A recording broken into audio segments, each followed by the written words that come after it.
Well, there are some other interesting examples of groups. First, I should probably mention that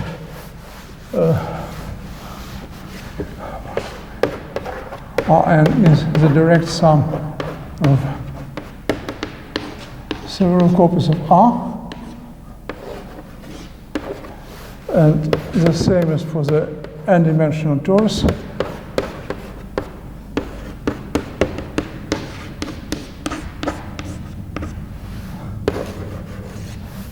But there is also an interesting group which is called T infinity.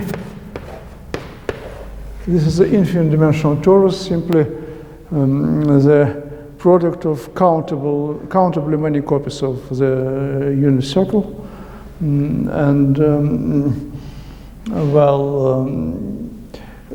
So the dual group of these, this one, Tn, is equal to the direct sum of n copies of the integers, and here we have arbitrary collection of integers, arbitrary sequence of integers for which all but finitely many entries are equal to 0.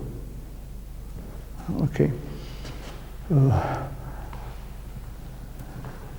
So I taught all of that to show you that the structure of this group H here in the structure theory may be still very complicated. It may be something like dielectric group or infinite dimensional torus or finite dimensional torus or some other totally disconnected group. So this tells us much, but not everything about the structure of an arbitrary group. Okay.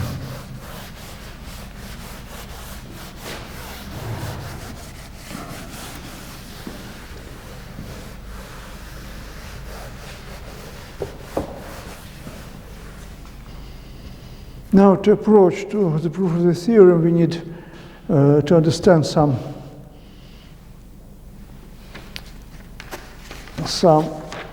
facts, and some of them are of general nature, and they are useful not only in relation with this statement, but some other are especially invented to prove this statement.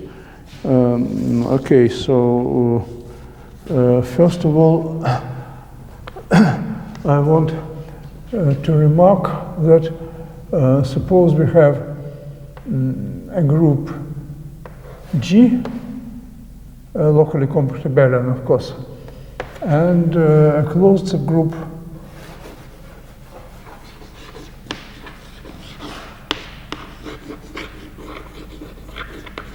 G1 of G, then we can consider the quotient group, and we can consider the canonical mapping here.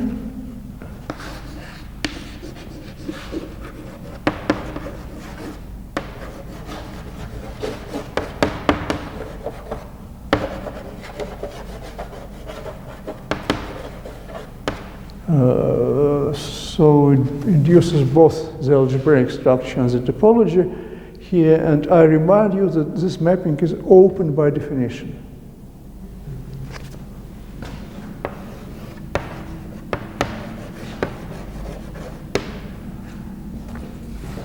From this it follows that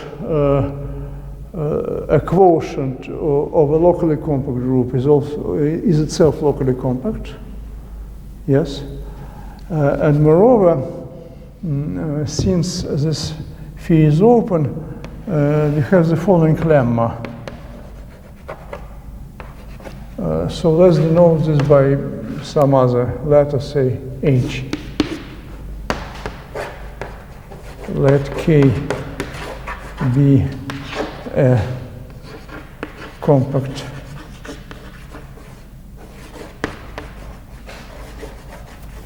subset of H, then there is a compact subset K in G,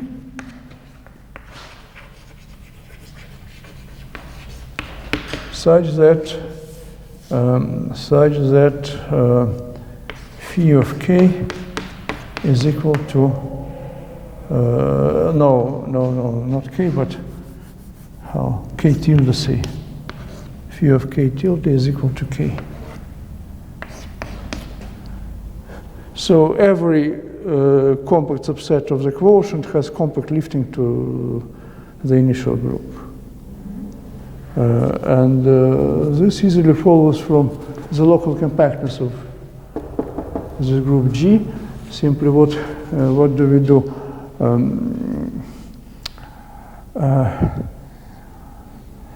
What do we do? Okay.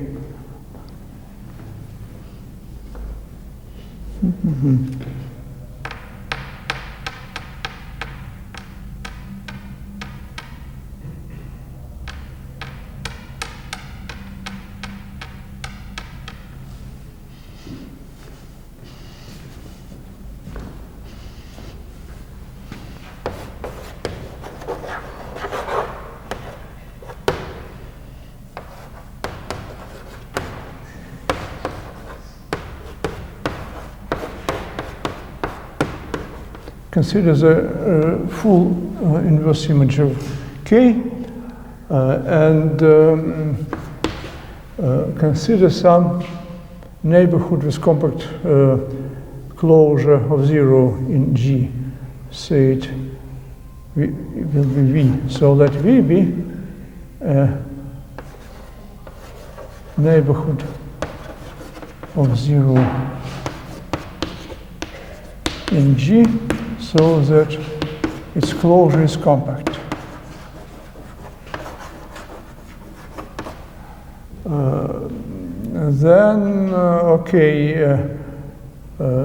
The set phi of V is open,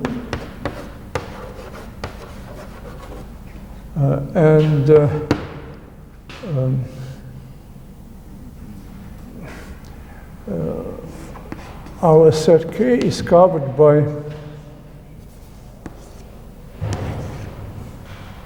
the sets of the form phi of B plus phi of V, where B runs through capital B, of course. So this K is included in this thing. This is open, so this set is also open, and K is compact. So in fact, there is finite subcovering of the set K. So in fact, there are B1 and so on, Bn in B, such that K is included in phi, the union of phi of Bj plus V. Okay, and this is included in phi of the union over G of Bj plus V bar. Okay, and these are compact sets. So this is a compact set, and so we have obtained a compact set in our group G, so that its image contains K, and so everything basically is proved. After that, just intersect B with this set, and we obtain what we need. Well,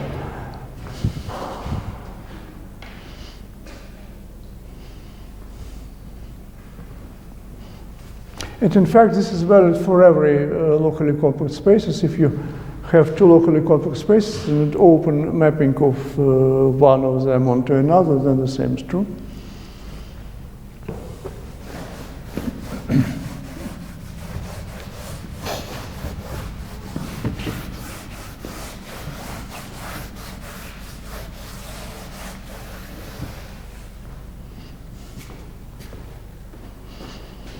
And now the next statement is about the relationship between subgroups and quotient groups of locally compact abelian groups gamma. So again, let G be a locally compact abelian group.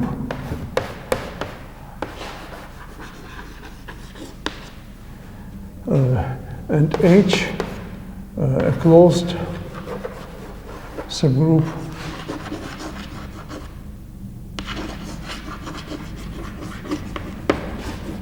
of G. Then also consider the dual group of G.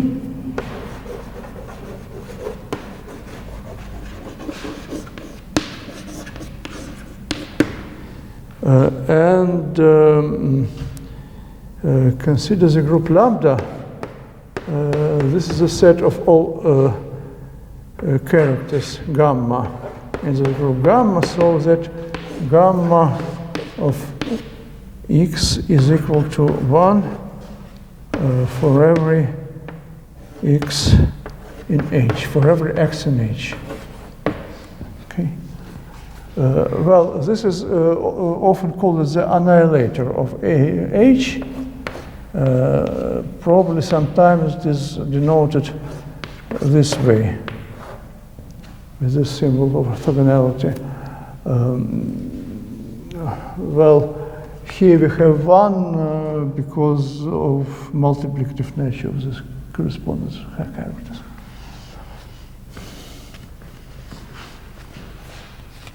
So this is also a closed subgroup of gamma. Surely it's closed because the topology is pointwise. Right?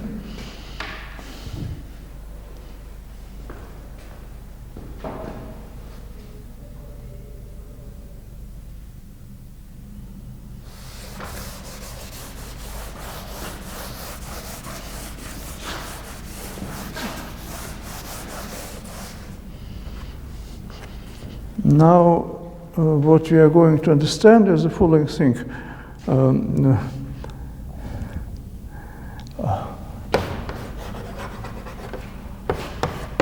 Lambda is the dual group of G over H, and gamma over lambda is the dual group of H. When you apply this Schwabe, Sorry? right? And we get H again, right? Why do I don't understand. Why? The double orthogonal operator. We take H prefer and prefer again, we get itself. We take what? The orthogonal operator. I call it Schwabe. Schwabe? Yes. So when you apply it, Why? Because this is something like orthogonal complement. yes, so So when you apply it, what's this?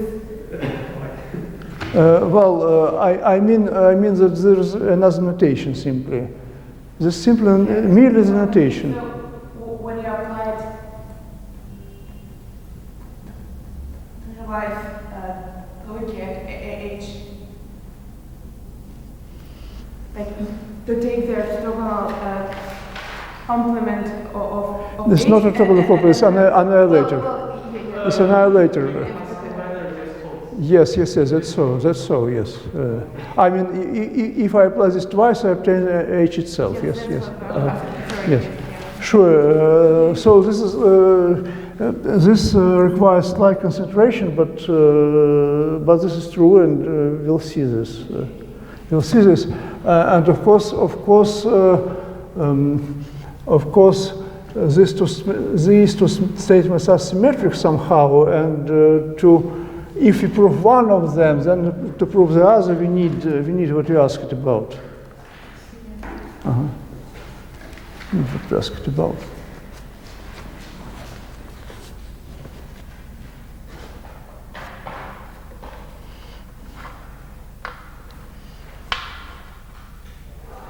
Now, so we prove first this statement, 1, and this is 2.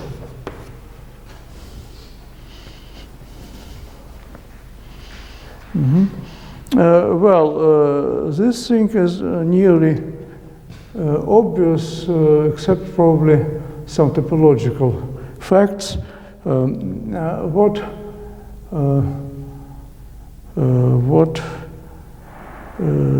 do we know? So let's denote by H the canonical map of G over to G over capital H.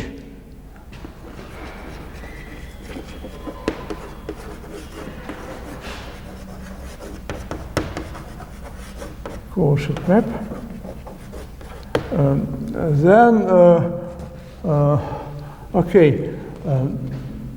If you have a character gamma,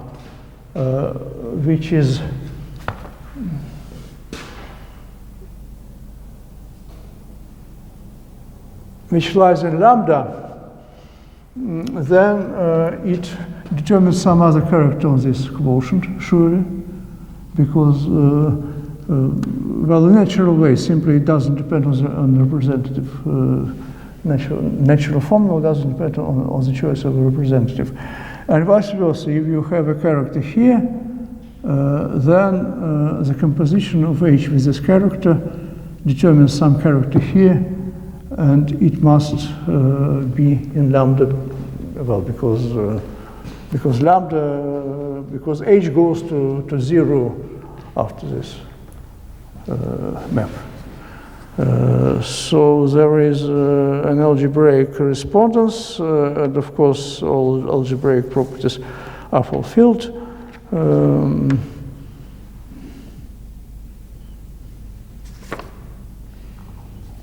Now algebraically,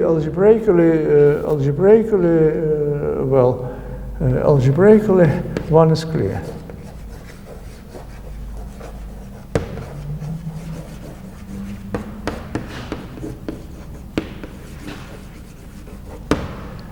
Now, what's about the topology?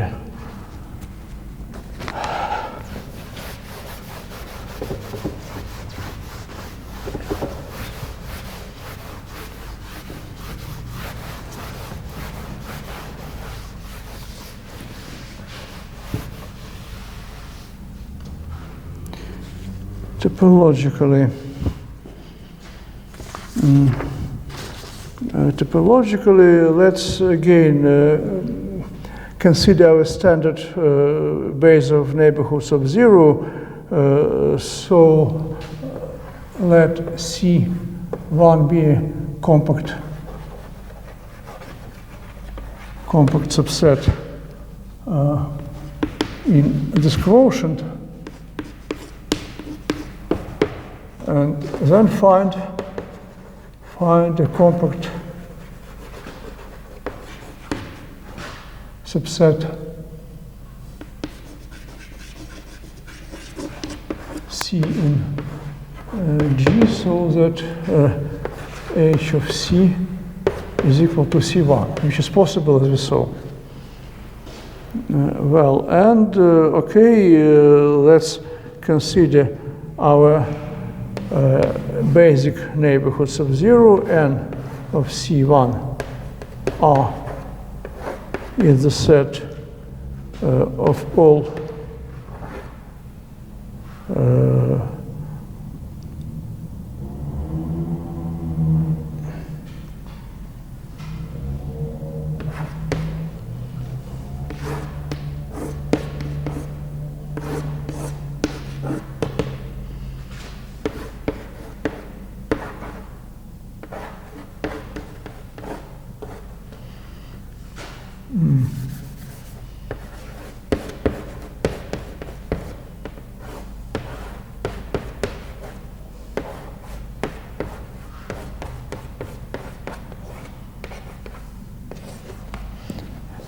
I denote a generic element of the quotient group by h of something.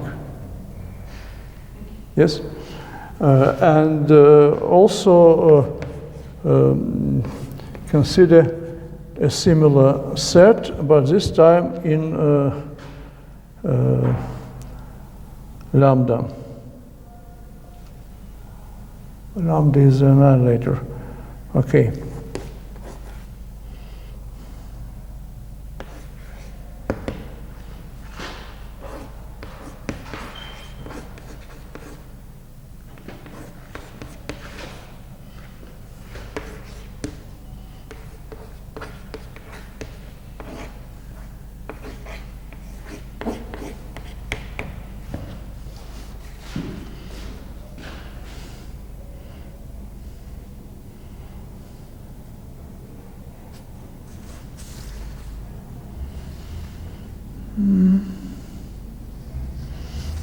Well,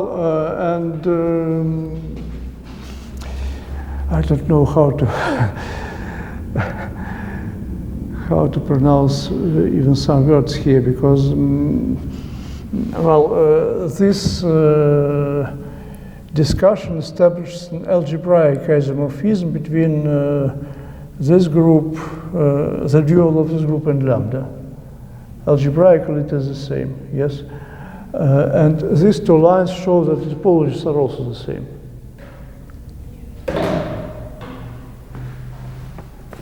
When you use this fact and look at these formulas, you see that the topologies are also the same. Yes. Well, probably the best way is to look at these formulas for some 2 minutes and realize that this is. I'm sorry, what is for any hx? For any. I use this notation for a generic element of the quotient group. Yes. So each element of the quotient group has this form. Okay. So I use this inequality for these elements, and here it is the same inequality. You see, it is the same inequality, but for the elements which correspond to. So here we have a character on this group, and here we have a character from lambda. What is C2? What is C2? C2 is not C2, but C, simply C. Simply C. This is simply C. This is simply C. Well, we lift this C1 to the initial group. We lift the C1 to the initial group, and then we consider the following sets. It is quite clear that if we keep in mind the correspondence between the dual group of this group and lambda, then this series of sets are the same. Yes. Believe? Do you believe? So actually we can say the dual group is just the big topology. Okay, I understand. Okay. Okay.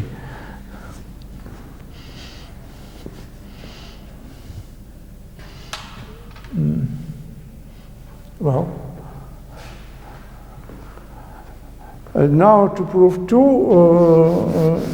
it suffices to understand that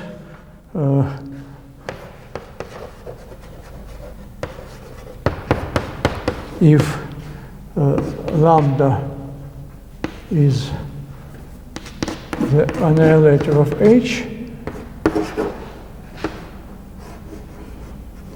then H is the annihilator of lambda. It is precisely what you asked for.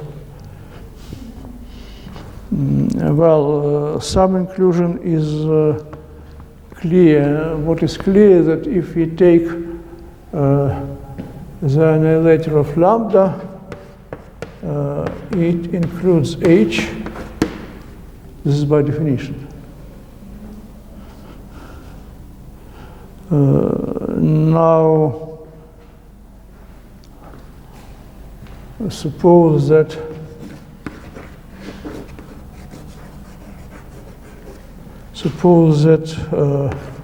x0 doesn't belong to H. We must show that it is not in the annihilator of lambda. So we need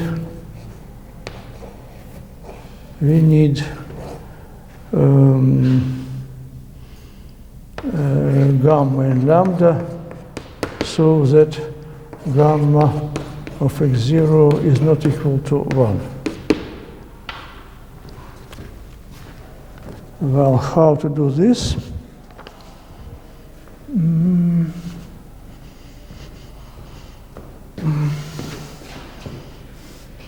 How to do this? We again should consider some quotient group here. So gamma x0 is not an H. Then okay.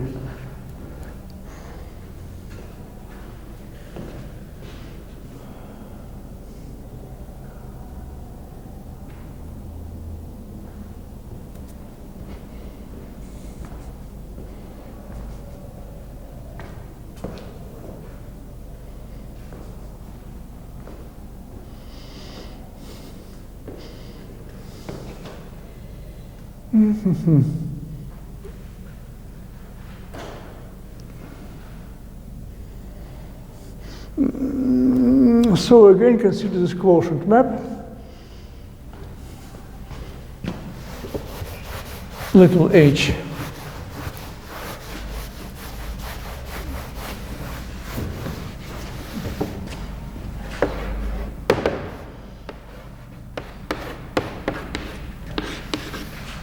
Sorry.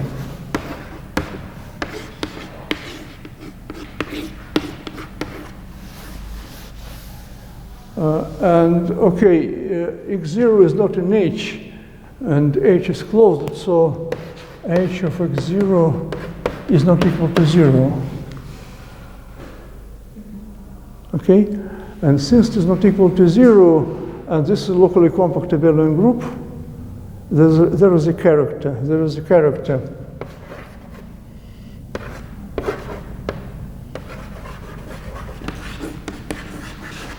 Say delta on G over H, so that this character delta of H of x0 is not equal to 0. Because characters separate the points of any compact abelian group, yes?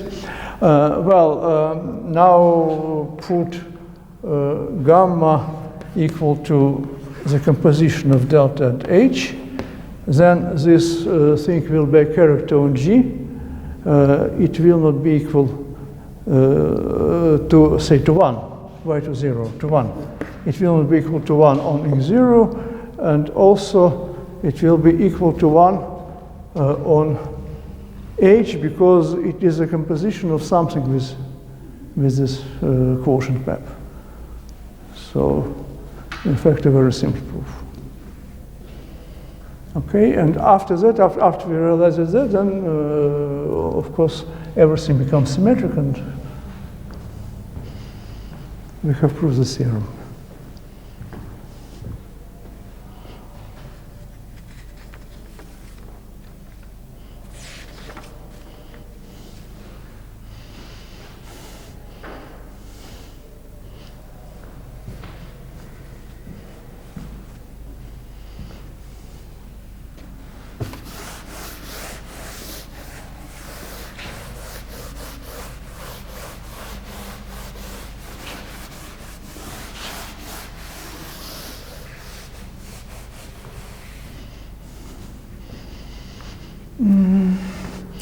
Well, let's advance step by step to the proof of this theorem, and this will not be immediate, though not very long, but not immediate, unfortunately.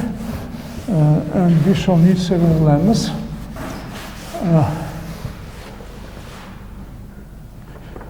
One of them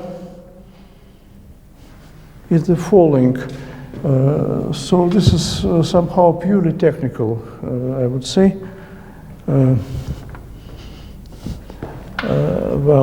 Consider a topological group.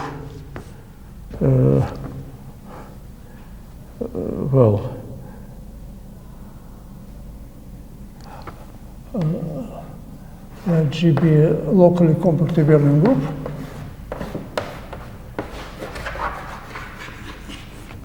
And suppose that the following condition is satisfied.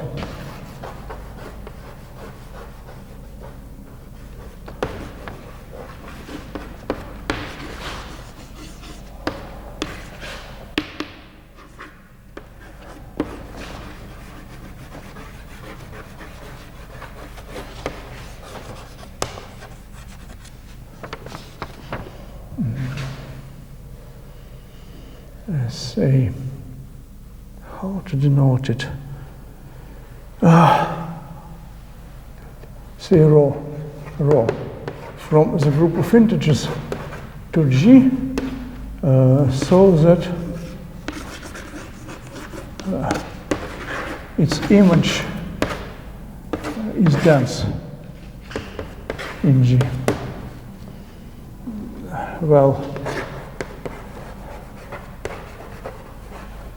What I need, a technical statement that I need, is the following lemma, that under these assumptions, if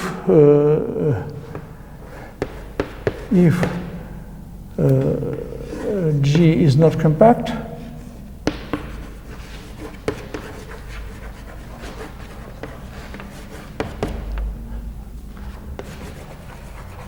then G is equal in a sense to the group of integers.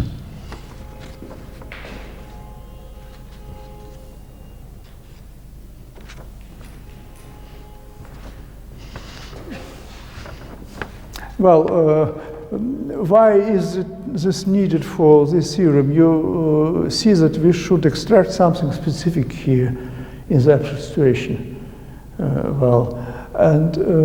This lemma also tells us that something specific occurs under some general conditions. So it is somehow related, at least you may imagine it is related, because it is about extraction of something specific in some abstract setting. And that theorem is also about extracting something specific in some abstract setting. What happens here, we simply may enumerate these images of elements of Z under rho. Let's put x n equal to rho of n. Then what happens? Xn plus m is equal to xn plus xm, surely, because this is homomorphism. I emphasize that no continuity properties, of course, are required here because the set is discrete, so just algebraic, something algebraic. So we have some dense subset of G, which is enumerated by integers and with the following property. Okay.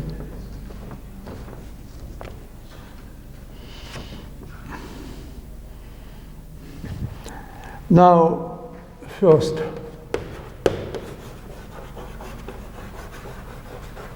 suppose G is discrete. Suppose G is discrete. This set is dense there. Yes, this set is dense there. So if it is discrete, if G is discrete, simply it is equal to this set, because there is no other way to, no cluster points and so on. So it is equal to this set. And so this set is simply a homomorphic image of Z. Then it is either isomorphic to Z or to some cyclic group, and all cyclic group affine is therefore compact. So this case is included because our G is not compact. So in this case,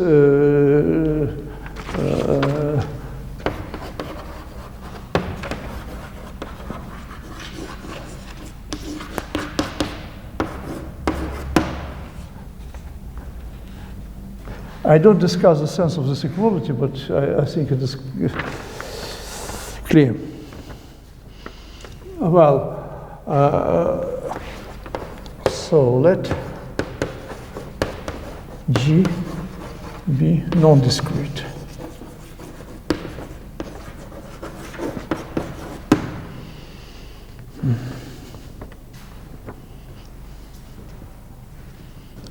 No,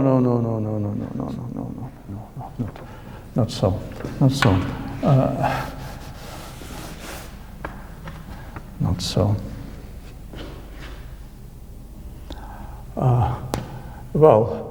Suppose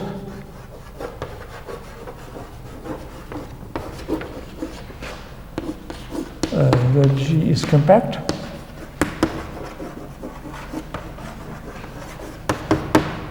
We shall prove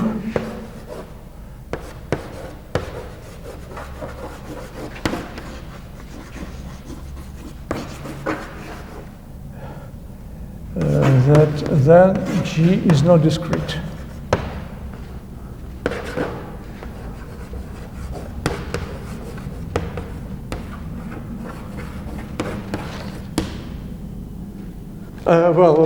Okay. No. Sorry.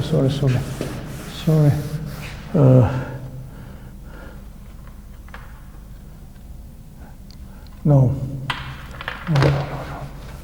I started correctly, but something. For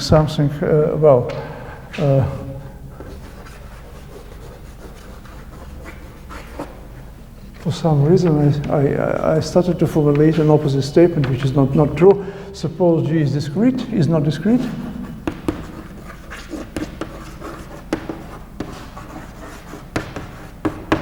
And we shall prove that G is not compact. It's compact.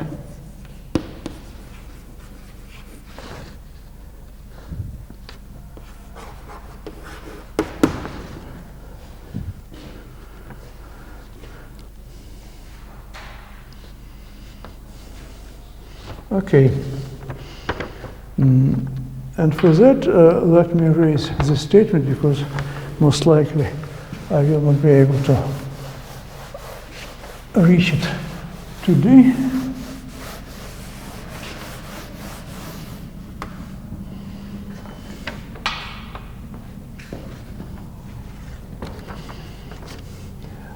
Take a symmetric open neighborhood of 0.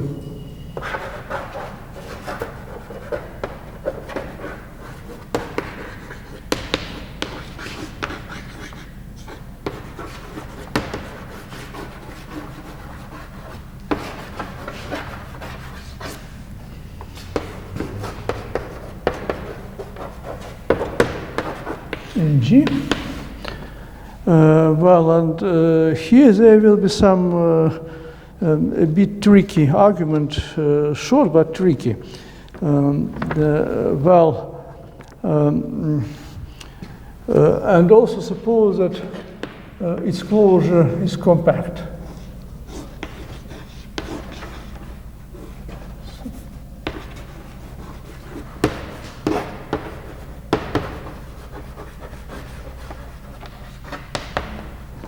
Now, these elements X n, they form a dense subset of G.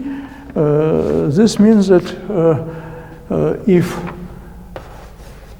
we take any point of G, then there is some car such that Y belongs to xk plus V.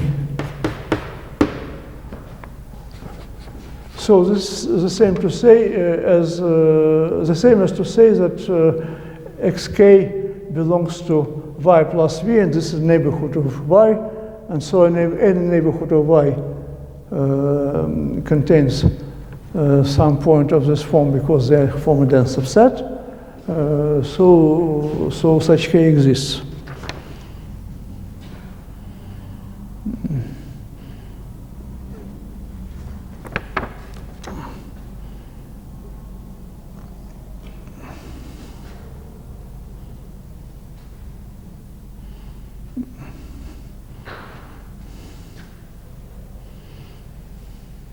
Well, then, since we have this, this is equivalent to saying that this thing is in V, and since this is in V, then it is in V with some neighborhood of it.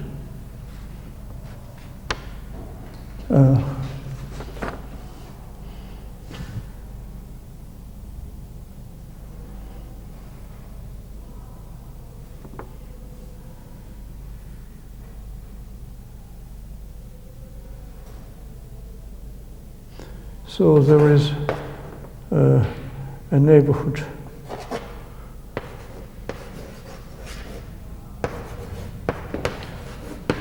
of 0, symmetric, if you want, and so that y minus xk plus v plus w is included in V.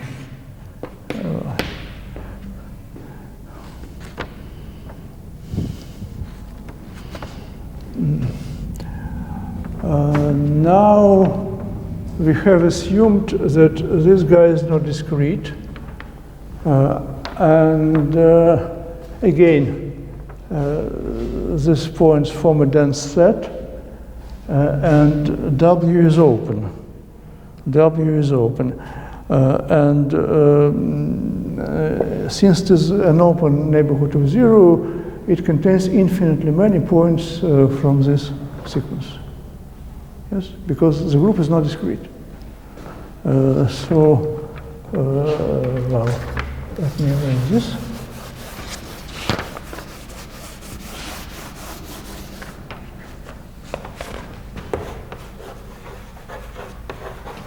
There are infinitely many.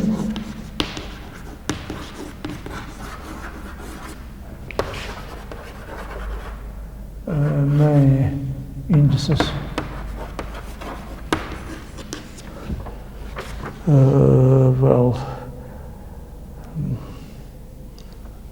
And such that xn belongs to W.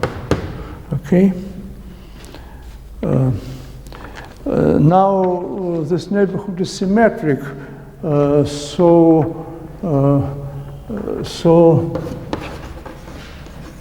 then x minus n also belongs to W.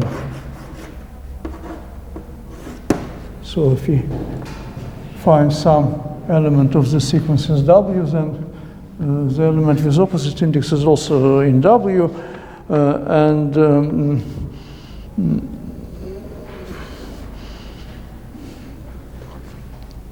I remind you that we have fixed this index k here, and from this it follows that there exists an index j, which is strictly smaller than k, such that xj belongs to W.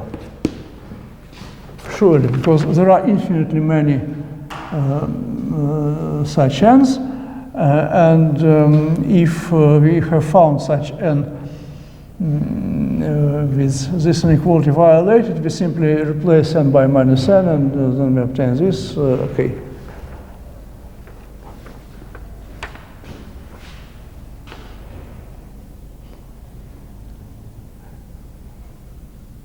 We can find such xn's with very big n in modulus, because there are infinitely many of them.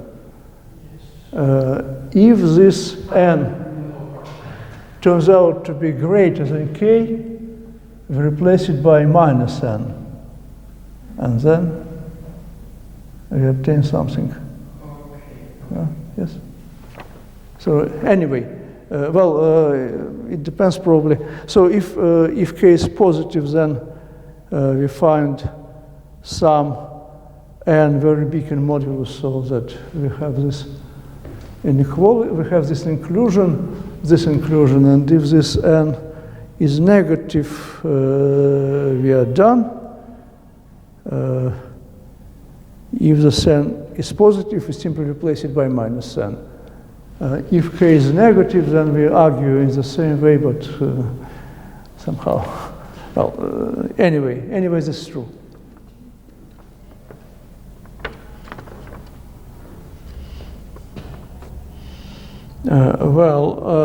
Now then k minus j, which will be called I, is positive. And what do we have? Y minus xi is y minus xk plus xj, yes, because of this relation. This belongs to y minus xk plus w, because xj belongs to w, and this is included in v. What does this mean? This means that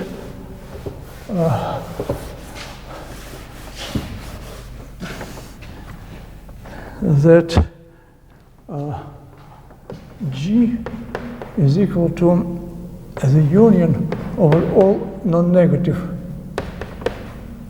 indices of xi plus v. You see, we have started from an arbitrary element in G, and we have found a non-negative, a positive number, positive index I, so that this difference belongs to V. So the point is that we can restrict ourselves here to non-negative, to positive indices. Now, so we have proved this conclusion. And after that,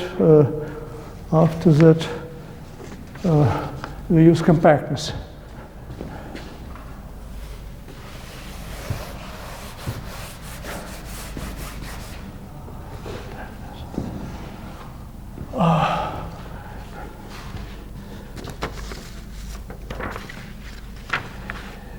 By compactness, there is a number n, so that this union from I equal to 1 to n of the same things covers the closure of V.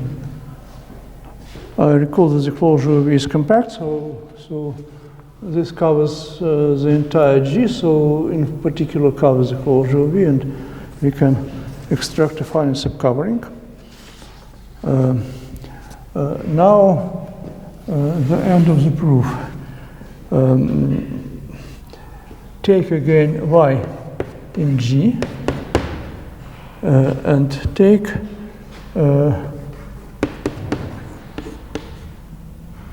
the smallest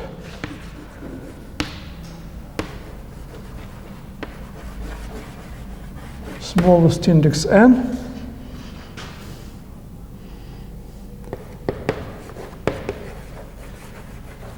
such that y belongs to xn plus v bar. So such an exists smallest integers, positive integer, smallest positive integer.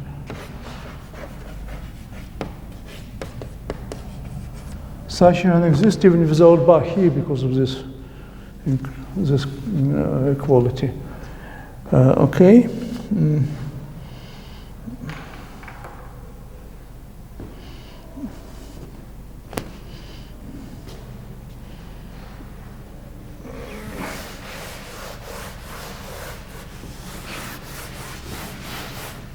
now we use also this fact. So this can be written in the following way, that y minus xn belongs to v bar. This is the same, but this is the same as to say that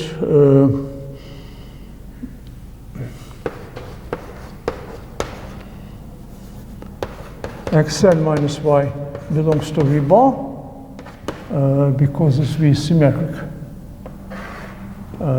And v bar is covered by some elements of this, by a finite number of sets of this sort. So there is I such that, and this I is surely in this range, such that xn minus y belongs to x, y plus v. Okay. Then we bring this thing to the left, and this is equivalent to xn minus y. No. We bring this thing to the. Okay, what do we do?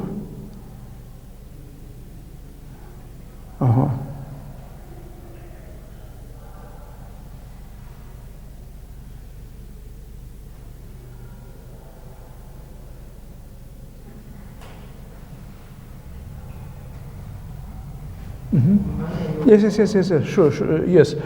So this is equivalent to minus y belongs to x I minus n plus v, and if we multiply this by minus 1, here we should put n minus e, and here we should do nothing because v is symmetric. So we have this.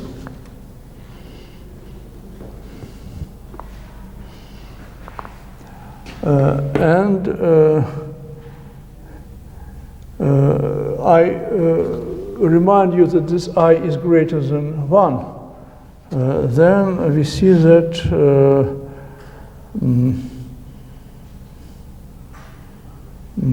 n minus y is strictly smaller than n. But n was the smallest with this property. Yes? N was the smallest positive integer with this property. It follows that this n minus y is not a positive integer. So this is this doesn't exceed 0. Okay? And this means that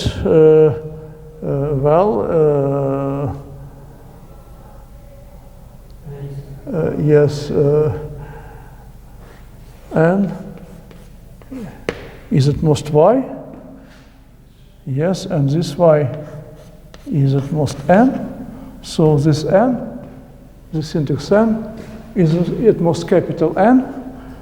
And what does it follow? It follows that G is equal to the union of over all I from 1 to n xy plus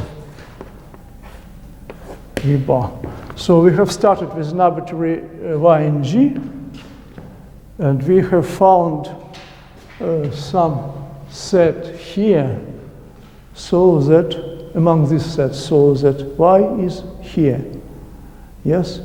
And so, of course, we obtain this thing, but these sets are compact, and the union is also compact, their finite union is also compact, so G is compact.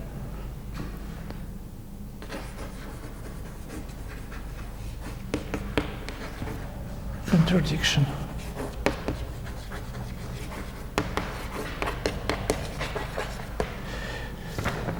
Well, so this is a technical lemma which will be useful in the proof of the main theorem which I stated. Now I don't know what to do.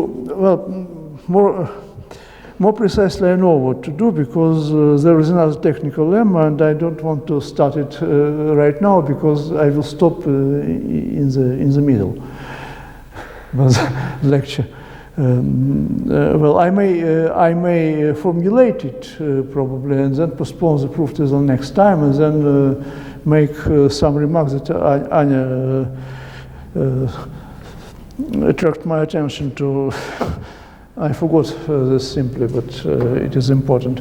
Okay, so the next lemma will be as follows. It's also technical, but it is after that the proof of the main theorem will be not far from. Okay.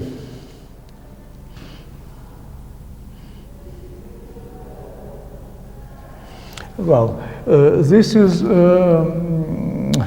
this resembles more the theorem I am going to prove. Again, this is about extracting something specific from a general setting, and well, now it is clear even. So lemma, which I'm going to prove next time, is the following.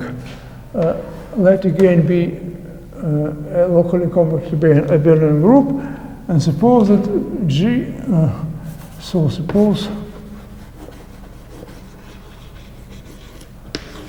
G is generated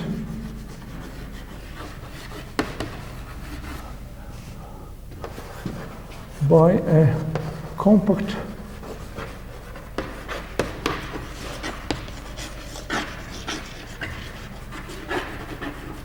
neighborhood of zero.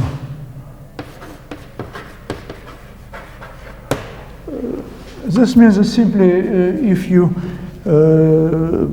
do algebraic operations, addition and subtraction with this neighborhood, then you obtain entire G, the entire G. Neighborhood probably we should name it somehow. Let it be V.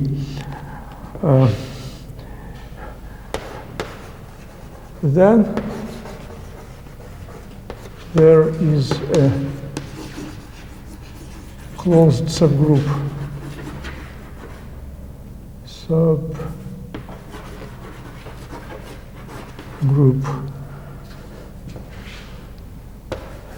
of G isomorphic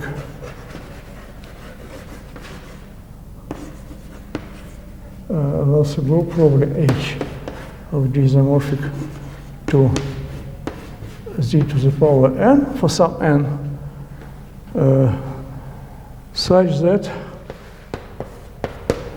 the quotient of G over this subgroup is compact,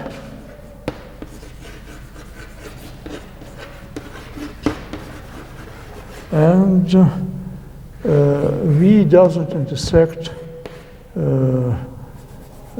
this subgroup except at the point 0.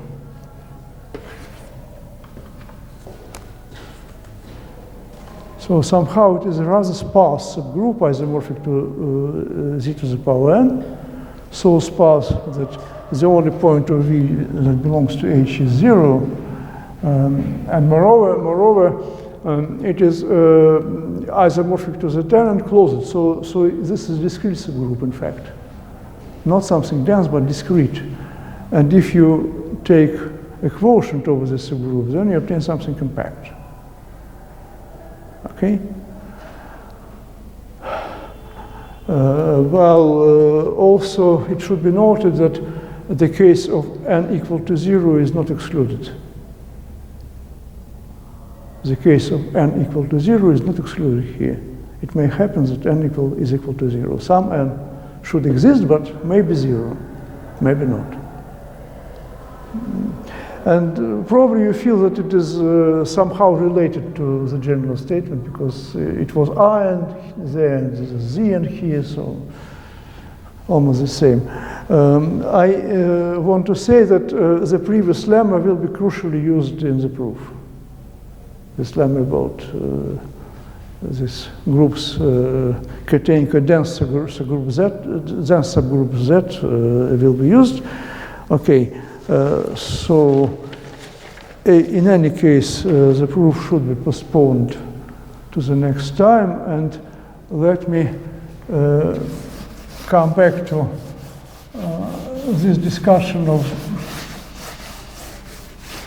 quotients and annihilators.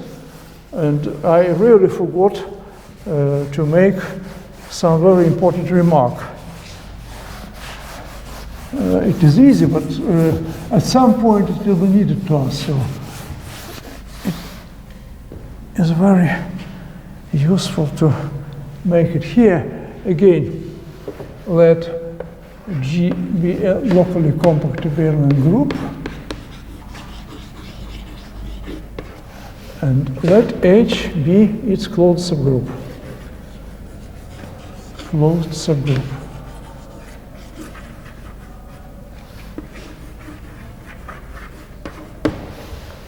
So fact. Any continuous character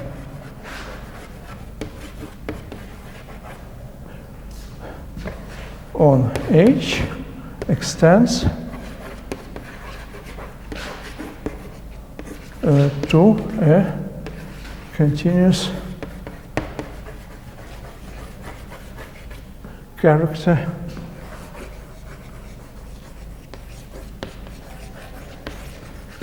on G. So if you have a subgroup of locally compact abelian groups, then all characters on the subgroup are simply the restrictions of characters on the big group to this one. So there is no, so to say, singular characters which emerge. Nobody knows from where. Well.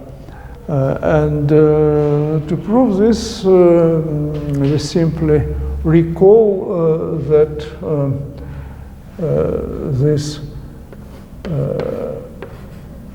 group gamma hat, the group of characters of H, is, well,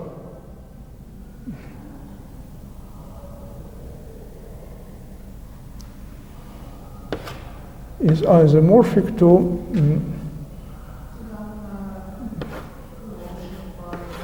G hat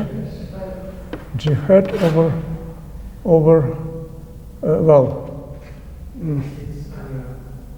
anyway, this is gamma hat. This is what this we take the over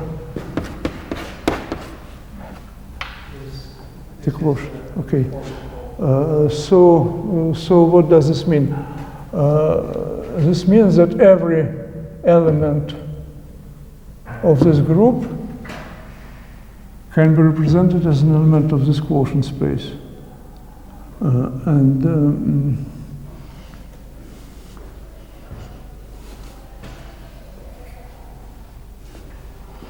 So in fact, it can be represented by some character of G, because the characters of this quotient space, they all come from characters, elements of G hat.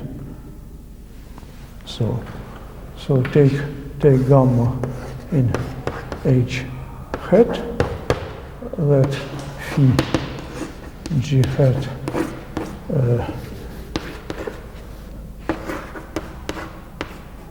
G hat over H orthogonal be canonical, the canonical mapping. Then gamma belongs to this set, so that gamma is equal to phi of something.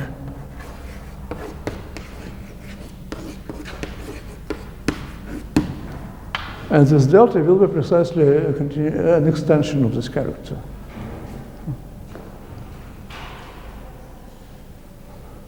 So we have obtained the character delta, whose values on H are the same as the values of gamma. So modular what we know, this is easy again, but still I remind you that this interplay between subgroups and quotient groups is something which uses all the machinery we developed. This Plancherel theorem and inversion formula and so on, so on, so on. So again, if you try to prove this without any knowledge, then probably you won't succeed. Except the discrete case, probably, except the discrete case. Okay, so let's postpone the proof of this lemma till the next time. And